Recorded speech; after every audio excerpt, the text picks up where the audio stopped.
All right, good morning, fellow board members. I would like to call this work session on November 1st, 2024 to order. I really appreciate your time and being here and such short notice. And with that, I would like to hand it off to Mr. Crawford to give us some context for why we are here today. So thank you. Thank you, Board Chair. Good morning, board members. I have a quick statement I need to read into the record, and then we can move forward with today's business. Today's emergency work session has been called to receive annual recommendations from staff of the Office of Safe Schools, identifying strategies and activities the board should consider implementing to improve school safety and security. Florida law requires the school board to receive these recommendations no later than today, November 1st, 2024.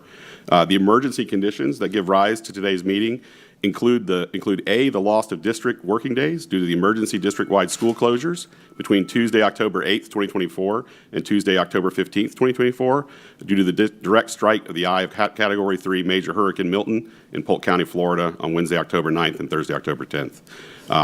The second item, B, the need to timely comply with the Department of Education Rule 6A-1.0018 and the Marjory Stoneman Douglas High School Public Safety Act, codified at sections 1006.07 and 1006.1493 Florida statutes. And the third item, C, the need to timely receive recommendations regarding strategies and activities to improve school safety and school security for the 2024-2025 school year. A public notice of this emergency meeting has been issued by district staff in compliance with your policies, and it's our recommendation, Mr. Chair, that this meeting move forward based on these facts as found. All right, thank you so much, Mr. Crawford. At this time, I would like to hand it off to Superintendent to lead the rest of our work session here. Good morning, Mr. Chair, board members. Again, I appreciate you coming in on short notice. At this time, I'm going to go ahead and turn over the topic to our school safety staff. Captain Ryan Shea, please. Good morning.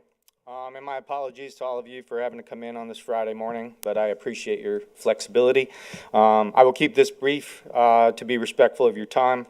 The information contained in the district best practices assessment and school security risk assessments are confidential and not open to public record. I will give you a summary of both reports as required by state statute. The objective of the best practices assessment is to inform you that the school security risk assessments were completed on each school campus by October 1st, which is required by state statute. A supervisor from Safe Schools reviewed all risk assessments individually for accuracy. Good news is the state only identified 3 incorrect responses to all of the questions in the assessment. Just to give you guys kind of an idea, each assessment is approximately 135 pages, and with all of the schools that we have in our district, that's over 21,000 pages of questions that were reviewed, and there were only 3 incorrect responses. Those responses have already been corrected and updated in the system.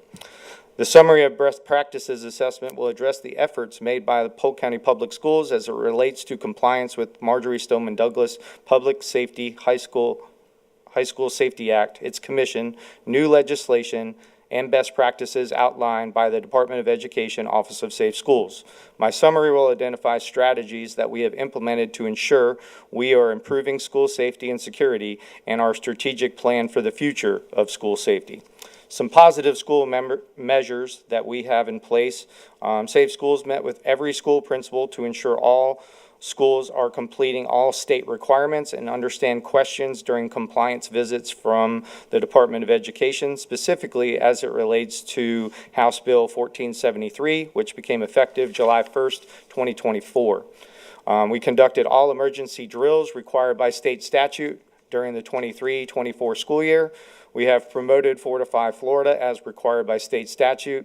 The panic alert system was utilized and tested to comply with 911 standards. The new Florida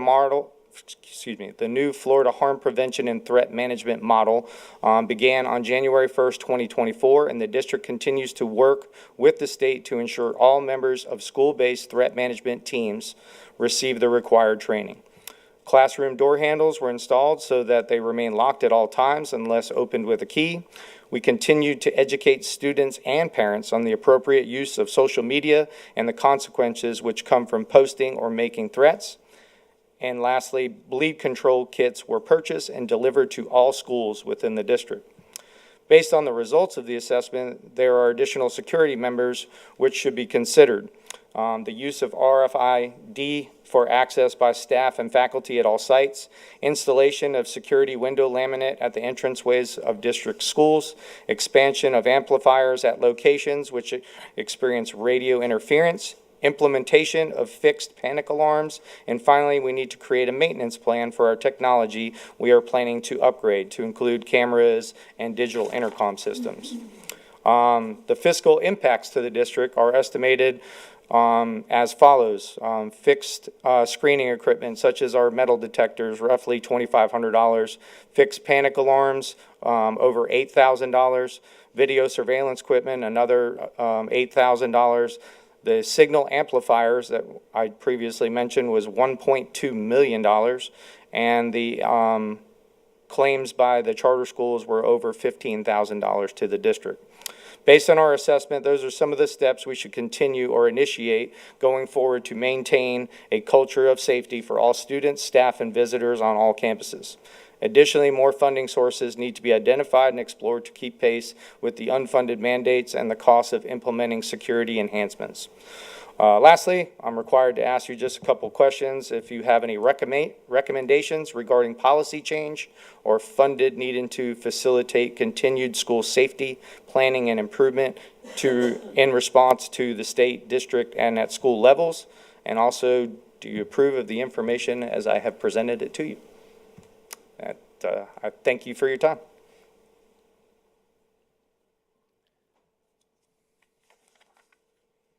Ms. Fields? Thank you, Superintendent Hyde.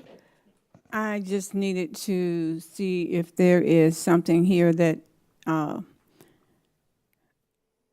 has your comments. I don't see that. What you're reading from, is it a part of the document?